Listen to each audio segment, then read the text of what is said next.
Ал енді бүгін президент қойған өзгерістер қандай, азаматтарға қандай пайдасы тиеді? Біз байқағанымыз қазір банкілер, соның ішінде мысалы Каспий банк пен Халық банк тікелей электронды үкіметке кіруге заңсыз мүмкіншілік алған.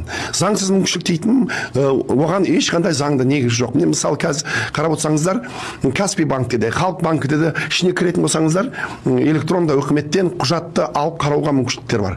Ал енді сол менің рұқсатымсыз кірмейтіндер ешқандай кепілдік жоқ. Себебі біз өткенде қарадық, тексердік. Мынау жасанды интеллект министрлігімен бірге тексеріп көрдік. Мен Каспий банктің ішінде қосымшасымен кіріп, менің құжатымды көрсеткен кезде электронды үкіметке кіріп, мен құжатымды алады, бірақ ешқандай із қалмайды. Бұл нені көрсетеді? Бүгінгі күні биометрия көп жағдайда банкілер өздері бізден рұқсат сұрамай электронды үкіметке кіріп, заңсыз түрде биометрия өткізіп келген. Бұның барлығы заңсыз деп шығару керек, бірақ ол үшін арыз жазуларыңыз керек.